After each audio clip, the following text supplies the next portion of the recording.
Bozeman Valley, Montana Territory, September 14, 1878. While established homesteaders across the settlement were laying in their winter wood and chinkling cabin walls against the coming cold, a stocky Swedish immigrant named Lars Nordstrom was doing something that made absolutely no sense whatsoever. He was digging, not a root cellar, not a well, not a foundation trench. He was excavating a ditch 4 feet deep that snaked away from his half-built cabin in a long, lazy curve through his property, ending 200 feet away at the edge of a small rise. And into this ditch, he was laying sections of clay drainage pipe, each piece 12 inches in diameter, carefully fitted and sealed with mortar made from local clay and lime. Samuel Hutchins, who'd been farming Montana land since 1872 and had survived 4 brutal winters, stood at the edge of Lars's property shaking his head. "You planning to drain something that ain't there, Nordstrom?" he called out. "Last I checked, water runs downhill, not into a man's cabin." Hutchins had credibility. He'd built 3 successful cabins, helped construct the township's first church, and his advice on winter preparation had kept more than a few greenhorn families alive through their first Montana cold snap. Margaret Chen, whose family had established a profitable freight operation connecting Bozeman to Fort Ellis, was more direct. "That's 4 days of labor and $20 in pipe," she said, watching Lars fit another section. "For what? A curiosity? I could show you 6 better ways to spend that money and that time." Margaret knew construction costs down to the penny. She'd overseen the building of 2 freight warehouses and a stable that had withstood the weight of 3 feet of snow without so much as a cracked beam. Lars kept working, his movements methodical and unhurried. He'd anchor a section of pipe, check its grade with a level, pack earth around it, then move to the next section. His only response to questions was a slight smile and a continuation of his labor. By the 3rd day of digging, he'd become something of a spectacle. Thomas Brennan, the settlement's unofficial building foreman who'd constructed 17 cabins and had opinions on everything from log selection to roof pitch, brought 3 other men to observe the operation. "I've seen fool notions before," Brennan announced, loud enough for Lars and everyone else within earshot to hear. "Built through 2 Colorado winters and 5 Montana seasons.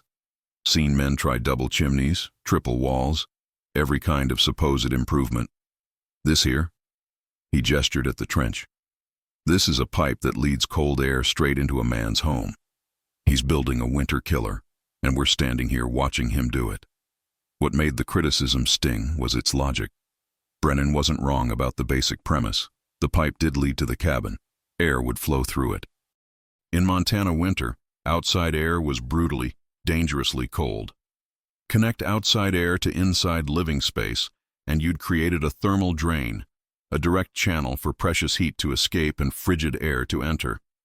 Every experienced builder knew you sealed a cabin tight, stopped every draft, eliminated every gap where cold could infiltrate.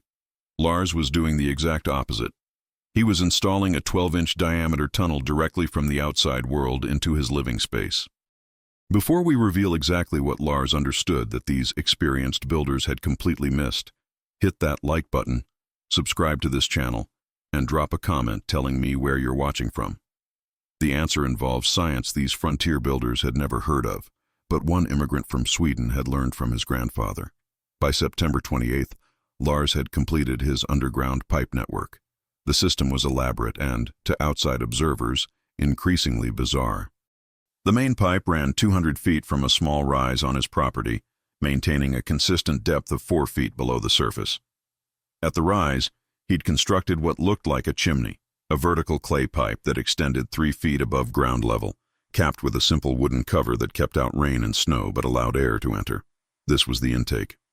The pipe descended into the earth, ran its 200-foot course maintaining its 4-foot depth, and then emerged through the cabin floor in the corner farthest from his wood stove. The outlet pipe rose through the floor, stood 18 inches high, and had a simple wooden damper that could be opened or closed. The specifications made the project seem even more absurd. 200 feet of 12-inch clay pipe, 4 feet of depth consistently maintained, 600 cubic feet of earth excavated by hand, then carefully backfilled around the pipe. The labor alone represented 40 hours of digging, fitting, and filling. The materials cost Lars $22.50 at a time when a full cord of firewood sold for $4 and a man could build a functional cabin for less than $60 in materials. Samuel Hutchins did the math publicly. That's near 6 cords of wood and pipe cost alone, he told anyone who'd listen. Enough fuel to heat a proper cabin through half a winter. And he's put it underground where it'll do nothing but channel cold air and maybe freeze solid come January. Hutchins wasn't being cruel. He was genuinely concerned. Montana winters killed people. Preparation mattered. Spending resources on something that seemed functionally counterproductive wasn't frontier innovation. It was dangerous foolishness. Margaret Chen approached it from an engineering standpoint. Airflow follows temperature differential, she explained to a group gathered at the general store. Hot air rises, cold air sinks. He's got his intake low and his output low. There's no chimney effect, no draft, no reason for air to move through that pipe at all. It'll just sit there, cold and stagnant, creating a frozen mass under his cabin. Come February, he'll have permafrost under his floorboards and ice forming on his walls from the cold radiating up. Thomas Brennan was the most vocal. I've built in cold you city folks can't imagine, he said. Spent a winter in a cabin at 9,000 feet, where we burned through 8 cords of wood in 4 months, and still woke to frozen water buckets. The enemy is cold air infiltration. Every crack, every gap, every possible opening is a place where heat escapes and cold enters. This man has installed a 12-inch highway for cold. He might as well leave his door open. The criticism wasn't limited to the established builders. The settlement schoolteacher, Emily Warren, who'd studied natural philosophy at a women's college in Ohio, weighed in with scientific authority. Cold is the absence of heat, she explained. Heat moves from areas of high temperature to areas of low temperature. A pipe connecting the cold outside to the warm inside will conduct heat outward and cold inward. It's basic thermodynamics. Mr. Nordstrom has created a perfect thermal conductor, and it will make his cabin uninhabitable. Through all of this, Lars continued his work. He completed the cabin itself, a solid structure with good logs, tight chinking, and a well-built stone fireplace. He installed a wooden floor with insulation underneath. He built a sturdy door and 2 small windows. The cabin was by all accounts well constructed, except for the 12-inch pipe that emerged through the floor in the back corner like an accusation. 3 times neighbors came to him with genuine concern, trying to convince him to seal the pipe, to fill it with earth, to eliminate what they saw as a fatal flaw. "You've built a good cabin," Hutchins told him earnestly. "Don't ruin it with this stubbornness. Just seal that pipe, we'll help you." Lars would smile, nod, and say simply, "Thank you, I wait for winter."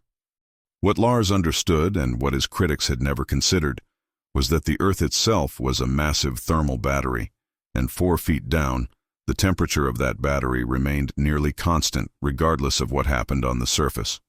The principle was ancient, though Lars didn't know its scientific name. He knew it from practical observation, taught by his grandfather, who'd worked as a root cellar builder in southern Sweden. 4 feet down, the earth maintained a temperature that barely changed from season to season. In summer, when surface temperatures reached 90 degrees, the earth 4 feet down remained around 50 to 55 degrees Fahrenheit. In winter, when surface air plunged to 20 below zero, that same earth 4 feet down held steady at the same 50 to 55 degrees. This wasn't magic. It was thermal mass and thermal inertia. The earth, with its enormous mass and relatively low thermal conductivity, absorbed heat slowly and released it slowly. Surface temperature changes, even extreme ones, took months to penetrate to any significant depth. The temperature at 4 feet reflected the average annual temperature of the region, buffered by the insulating effect of the earth above it. For Bozeman Valley, that meant roughly 52 degrees Fahrenheit year-round at that depth. Lars's pipe created a heat exchanger using the earth itself as the thermal medium. Cold winter air entering the system at 20 below zero, negative 20 degrees Fahrenheit, would travel through 200 feet of pipe surrounded by earth at 52 degrees. The air would give up cold to the warmer earth, and the earth would give up heat to the colder air. By the time that air emerged into the cabin, it wouldn't be negative 20 degrees anymore. It would be substantially warmed, Not to room temperature, but to something approaching the Earth's constant temperature of 52 degrees. The numbers mattered. Air has a specific heat capacity of about 0.24 BTU per pound per degree Fahrenheit. A cubic foot of air weighs about 0.08 pounds at sea level. Earth has a specific heat capacity roughly 4 times higher, about 0.2 BTU per pound per degree Fahrenheit for typical soil, and weighs about 100 pounds per cubic foot. The Earth surrounding Lars's pipe represented thousands of cubic feet and millions of pounds of thermal mass at a stable 52 degrees, interfacing with a small volume of moving air that needed to exchange heat. The physics worked in Lars's favor for another critical reason. The pipe was long. 200 feet of 12-inch diameter pipe provided 628 square feet of interior surface area, where air could contact the pipe walls. Those pipe walls, made of dense clay, conducted heat from the surrounding Earth.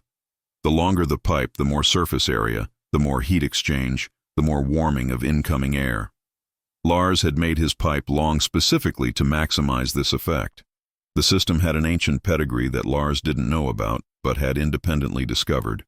Korean Ondal systems had used heated stones and earth as thermal mass for over 1,000 years.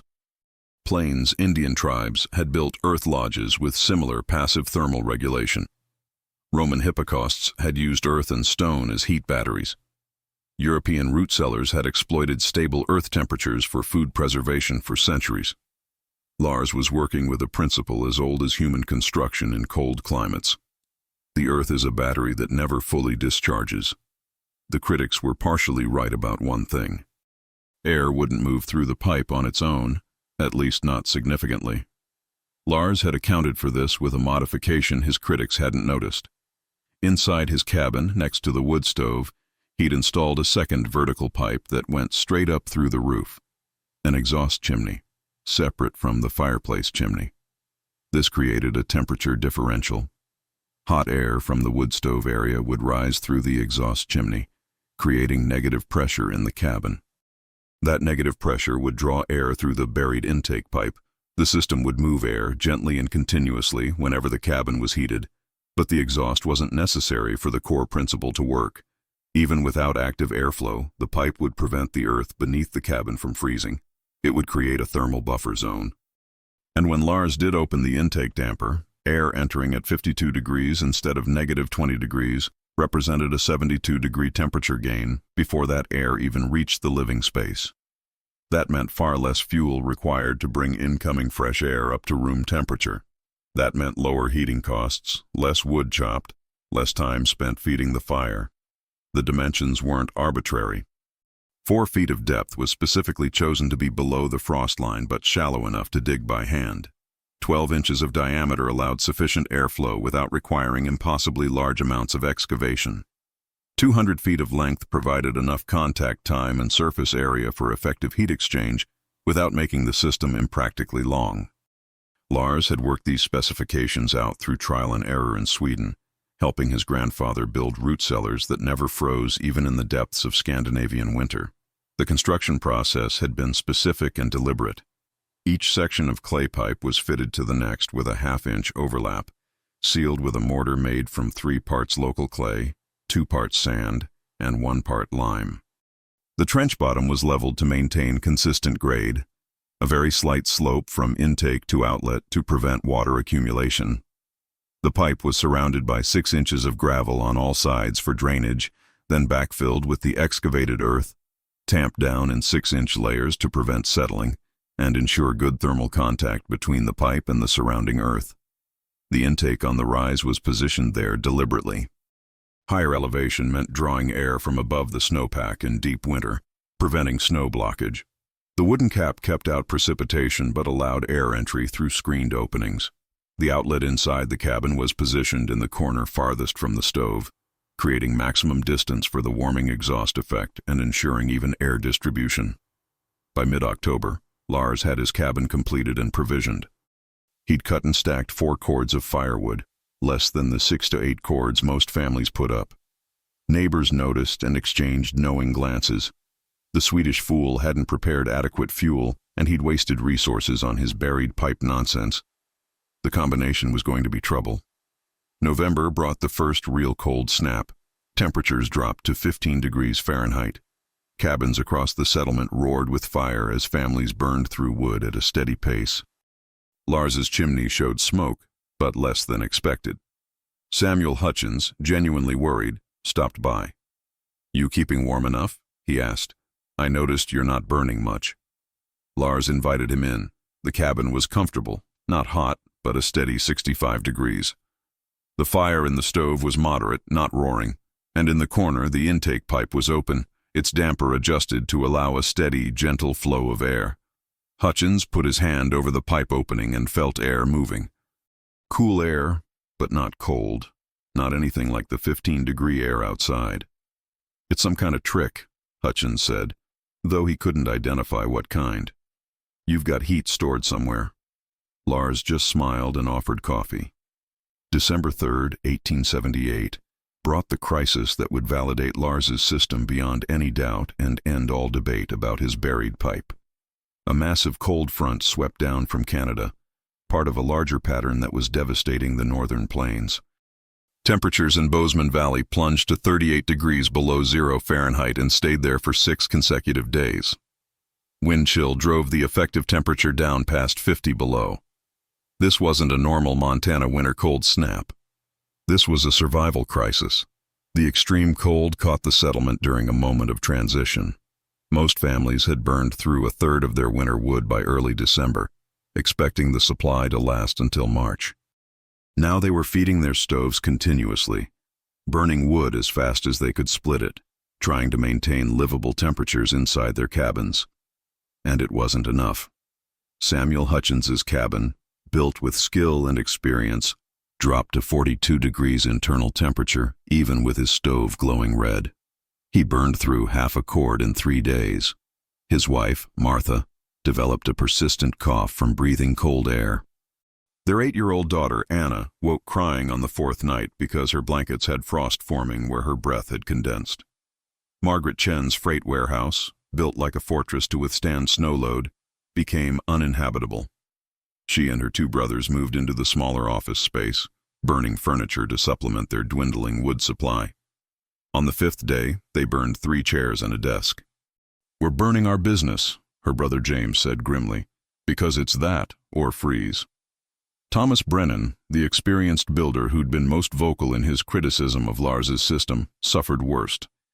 His cabin had excellent logs, perfect chinking, and double-thick walls in the north-facing sections, every trick he knew for winter survival. But he'd positioned it in a low spot where cold air pooled, and he'd cut only 5 cords of wood because he was certain his superior construction would reduce heating needs. The combination nearly killed him. By the 4th day of 38 below temperatures, Brennan's cabin was 34 degrees inside. His wood supply was critically low. He developed symptoms of hypothermia, confusion, slurred speech, loss of coordination. His hands shook so badly he could barely split the remaining wood. His wife Rebecca wrapped him in every blanket they owned, but he was losing body heat faster than he could generate it. She knew the signs. She'd seen a man die of cold in Colorado, and her husband was heading in that same direction. On the 5th day, Rebecca Brennan made a decision.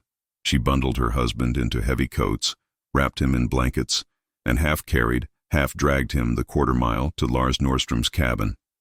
The journey took 30 minutes because Thomas could barely walk. By the time they reached Lars's door, Thomas was semi-conscious, his body shutting down from cold. Lars opened the door to a wall of warmth. Not a blast of heat, a steady, even warmth that felt like salvation. Rebecca almost cried. The cabin was 68 degrees. Lars's fire was moderate, steady, not the roaring inferno that was consuming every other home's wood supply. And in the corner, that mysterious pipe was open, its damper fully adjusted, with a steady flow of air moving through it. Thomas Brennan sat next to Lars's stove for 2 hours, wrapped in blankets, drinking hot soup, slowly recovering from hypothermia. The warmth was consistent, even gentle. As sensation returned to his extremities and his mind cleared, he began to notice things. The fire wasn't large, the wood consumption was moderate. Yet the cabin maintained this comfortable temperature despite the 38 below conditions outside. And that pipe, that absurd, criticized, mocked, buried pipe, was delivering a steady stream of air that felt cool to the touch inside the warm cabin, but wasn't the deadly cold of outside air. Lars explained nothing. He fed Thomas more soup, kept him warm, and eventually sent the Brennans home with an armload of firewood from his own supply. But Thomas had a builder's eye, and he'd seen enough. The pipe worked. Somehow, impossibly, that buried system was delivering air that had been pre-warmed, reducing the heating load, allowing Lars to maintain a livable temperature on far less fuel than any other cabin in the settlement. If you're finding this story valuable, hit that like button and drop a comment below, telling me what other frontier survival innovations you want me to investigate. The science behind Lars's system is about to get even more interesting. The cold snap broke on December 9th, but its effects rippled through the settlement for weeks. 4 families had burned through their entire winter wood supply and had to purchase more at premium prices. 7 people had developed respiratory infections from breathing cold air. Thomas Brennan's close call with hypothermia became common knowledge, and everyone, absolutely everyone, wanted to know how Lars Nordstrom had kept his cabin at 68 degrees while the rest of the settlement froze. On December 11th, Samuel Hutchins arrived at Lars's cabin with a notepad and a thermometer. "I need to understand this," he said simply. "No more pride, no more assumptions. Show me what you've built." Lars walked Hutchins through the entire system. They went outside to the intake structure on the rise, 200 feet from the cabin. Hutchins measured the external air temperature, 22 degrees Fahrenheit, warmed considerably from the extreme cold but still brutally cold. Then they walked the length of the buried pipe's route, and Lars explained the depth, the construction, the specifications. Back inside the cabin, Lars opened the intake damper fully. Hutchins held his thermometer over the pipe outlet. The air coming through measured 54 degrees Fahrenheit, cold compared to the cabin's interior temperature of 66 degrees, but 32 degrees warmer than the outside air. That 32-degree temperature gain happened underground, passively, requiring no fuel, no energy input, nothing but the Earth's stable thermal mass. "The Earth is 52 degrees at that depth," Lars explained in his accented English. "In winter, outside air is colder. Pipe warms it. In summer, outside air is hotter. Pipe cools it. Same system, year-round balance." Hutchins did the calculations. To heat air from 22 degrees to 66 degrees required 44 degrees of warming. To heat air from 54 degrees to 66 degrees required only 12 degrees of warming. Lars's system provided 32 of those 44 needed degrees for free, using the Earth's thermal mass. That meant roughly 70% less energy needed to heat incoming fresh air. Given that fresh air infiltration accounted for 30 to 40% of heating load in a typical frontier cabin, Lars's system was reducing his total heating needs by 20 to 30%. The numbers became even more dramatic during the extreme cold snap. When outside air was 38 below zero and Lars's pipe was delivering air at 54 degrees, the temperature gain was 92 degrees. Lars was getting 92 degrees of free heating from the Earth, requiring only minimal additional warming from his stove to bring that air to room temperature. "I was wrong," Hutchins said. It was one of the hardest sentences he'd ever spoken, but it was true. "This works. This absolutely works." Margaret Chen came next, bringing her brothers and a surveyor's measuring tape. She measured everything: pipe length, pipe diameter, depth, inlet and outlet temperatures, air velocity. Her practical mind seized on the economics. $22.50 in pipe cost, she calculated, versus 20 to 30% reduction in wood consumption. If I'm burning 6 cords a winter at $4 a cord, that's $24 in fuel. 20 to 30% savings is $5 to $7 per winter. This pays for itself in 4 years, and then it's pure savings every year after. She paused, thinking. And during the extreme cold, when wood prices doubled and people were burning furniture, your system kept you independent. That's worth more than money. That's survival advantage. Thomas Brennan came on December 14th. He didn't bring measuring tools. He brought humility and gratitude. "You saved my life," he said to Lars, "and I called your work foolish. I was the fool." Lars shook his head. "No fool. You didn't know. I show you now." Brennan walked the system with Lars, examining every detail with a builder's precision. He understood construction, understood materials, understood labor. What he hadn't understood was earth temperature stability. "We think of cold as the enemy," he said slowly. "We try to seal it out completely. You treated cold as something that could be moderated, pre-warmed before it entered the living space. You use the earth as a filter, a temperature buffer." By Christmas week, 17 families had requested information about Lars's system. He didn't hoard knowledge. He drew diagrams, explained specifications, helped calculate dimensions for different cabin sizes. The critical numbers: 4 feet depth, 12-inch diameter pipe, length calculated at roughly 3 feet of pipe per square foot of cabin floor space. For a 200 square foot cabin, that meant 600 feet of pipe. For a 400 square foot cabin, 1,200 feet. The relationship was linear. More living space required more pre-warming capacity. The requests kept coming. By January, 23 families had either started digging or had made firm plans to install Lars's buried pipe system before next winter. By February, that number had grown to 31. The innovation was spreading, proving itself not through argument, but through demonstrated results, measured temperatures, and comparative fuel consumption. People started calling it the earth tube system, or sometimes the Nordstrom pipe. Lars didn't care about naming. He cared that people weren't freezing. He'd lost a younger sister to hypothermia in Sweden when he was 12 years old. Her death had driven his grandfather to develop better root cellars with stable temperatures, and had motivated Lars to apply those principles to living spaces. Every cabin he helped design, every family he advised, was a small victory against the cold that had taken his sister. The community members who installed Lars's system began innovating. Jacob Miller, a German immigrant who'd been skeptical but was convinced by the December cold snap, added a second exhaust pipe to create stronger airflow. His system showed slightly better performance. Air temperature at the outlet was 56 degrees instead of 54 degrees, suggesting the increased flow had improved heat exchange. Emma Richardson, whose husband had died 2 years earlier, leaving her to manage their homestead alone, installed a shorter pipe, only 100 feet, at 5 feet depth. Her system worked but showed less temperature gain, validating Lars's specifications. The longer pipe provided more heat exchange surface area. Two brothers, William and Patrick O'Connor, who operated a sawmill at the edge of the settlement, built an ambitious version using 2 parallel pipes, creating an intake and a separate exhaust entirely within the earth. Their system circulated air through the earth continuously, using the second buried pipe for exhaust instead of a roof chimney. Temperature measurements showed their exhaust pipe was delivering air at 51 degrees, cooling it from room temperature down toward earth temperature. The system worked as a complete heat exchanger, with incoming air warming and outgoing air cooling, both exchanges happening underground. The fuel savings data came in through the winter of 1879. Families with Lars's earth tube system burned an average of 43% less wood compared to their previous winter consumption. Margaret Chen tracked her own results precisely.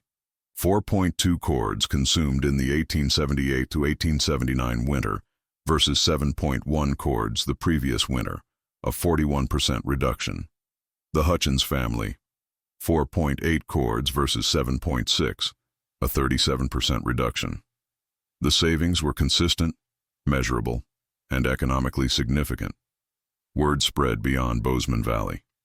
By the winter of 1880, 43 cabins in the surrounding region had installed earth tube systems. Variations appeared. Some used wooden pipes instead of clay. Some ran pipes under cabin floors as radiant heat systems. Some added water tanks in the pipe run to increase thermal mass. The core principle remained: use the Earth's stable temperature as a passive heating system. The economic impact cascaded. Reduced wood consumption meant less time spent logging, splitting, and hauling. That freed time for other productive work. Families with earth tube systems had measurably higher crop production because they weren't diverting labor to constant firewood preparation. Women in particular benefited. The reduced heating load meant less time feeding fires through the night, better sleep, more energy for other tasks. Sarah Miller, Jacob's wife, documented that she spent 4 hours less per week on fire management after their earth tube installation. 4 hours per week, multiplied across 40 families, meant over 6,000 hours of labor freed annually for more productive use. The settlement's doctor, Marcus Hendricks, noticed another effect. Families with earth tube systems had lower rates of respiratory illness. The constant fresh air circulation prevented the stuffiness and air quality problems common in tightly sealed cabins. The pre-warmed air meant people weren't breathing deeply cold air even when ventilating. Respiratory infections dropped by an estimated 30% in homes with the system. Dr. Hendricks started actively recommending the installation to families with children or elderly members. Lars Nordstrom lived in his cabin with the buried pipe system until his death from pneumonia on March 8, 1893, at the age of 61. His cabin, sold to a young couple from Wisconsin, remained standing and occupied until 1947, when it was finally replaced with a modern structure. The earth tube system functioned for 69 years with minimal maintenance, occasional cleaning of the intake, replacement of the wooden damper 3 times, but the buried clay pipe network remained intact and functional for nearly 7 decades. The system wasn't unique to Montana. Archaeological evidence shows similar passive, earth-coupled ventilation systems in prehistoric structures from Scandinavia, Korea, and the American Southwest. The Roman historian Vitruvius described earth-tempered air systems in De Architectura, written in the 1st century BCE. The Ondal systems of Korea, dating back over 2,000 years, used earth as both thermal mass and heat distribution medium. The earth lodge architecture of the Mandan, Hidatsa, and Arikara peoples used Burmed earth construction that passively regulated temperature. Lars hadn't invented the concept. He'd independently rediscovered a principle that multiple cultures had discovered and then lost. Modern validation came in the 1970s when the energy crisis sparked renewed interest in passive building systems. Researchers at the National Renewable Energy Laboratory tested earth tube systems and confirmed Lars's observations with scientific precision. At 4 feet depth in temperate climates, earth temperature remains at 50 to 60 degrees Fahrenheit year-round, varying by less than 5 degrees. Pipes buried at that depth will consistently warm incoming cold air in winter and cool incoming hot air in summer. The system requires no energy input, has no moving parts, and will function reliably for decades. Current building codes in several northern states now recognize earth-coupled ventilation systems as legitimate passive heating strategies. Modern versions use plastic pipe instead of clay, run ventilation fans to increase airflow, and include filtration systems to clean incoming air. But the core principle remains exactly what Lars demonstrated in 1878. The Earth is a massive thermal battery, and you can tap that battery to reduce heating and cooling loads in any climate where seasonal temperature variation exceeds the Earth's stable temperature. The tragedy is how close this knowledge came to being lost entirely. By the 1920s, most earth tube systems in Montana had been abandoned as fossil fuel heating became cheap and available. The Depression scattered families. Buildings were demolished or burned. Within 50 years of Lars's innovation, almost no physical evidence remained, and the practice had been forgotten. It wasn't rediscovered through preserved knowledge. It was reinvented independently during the energy crisis, 70 years after Lars's death. What Lars understood, what the skeptics missed, was that nature provides solutions if you observe closely and think carefully. The Earth's stable temperature isn't a curiosity, it's a resource. The cold isn't an absolute enemy to be fought with brute force. It's a challenge that can be moderated through intelligent system design. The critics weren't stupid. They worked from solid experience and logical assumptions, but they'd never questioned whether their assumptions were complete. The settlement that mocked Lars for burying pipe under his cabin learned a profound lesson that December of 1878. Traditional wisdom isn't always complete. New ideas that seem absurd often seem that way because they're operating on principles the critics don't understand. And the immigrant who says little but works steadily might know something that 5 generations of American frontier experience has overlooked. Lars's success changed how Bozeman Valley approached innovation. Future unusual building techniques were given more consideration, tested more fairly, judged on results rather than theory. The settlement became known regionally for experimental construction methods. 3 families tested passive solar designs. 2 experimented with wind power for pumping water. 1 built an elaborate rainwater collection system that his neighbors initially called foolish but became standard practice after a dry year proved its value. The earth tube principle extended beyond heating. Farmers started using the same concept for root cellars and food storage, running buried pipes to create consistent cooling year-round. The O'Connor brothers at the sawmill installed an earth tube system to pre-cool summer air entering their workspace, reducing the brutal heat that had made August work nearly unbearable. A brewery 60 miles south in Virginia City installed earth tubes to maintain consistent fermentation temperatures without ice. The concept, once proven, found applications across multiple industries. Give this video a like, hit that subscribe button, and drop a comment telling me what other historical building innovations you want me to explore. Next time, we're diving into the story of a Norwegian shipwright who built a cabin in North Dakota with walls filled with sawdust insulation in 1882, a technique his neighbors said would catch fire and burn everyone alive, until the brutal winter proved his walls outperformed every log cabin in the territory.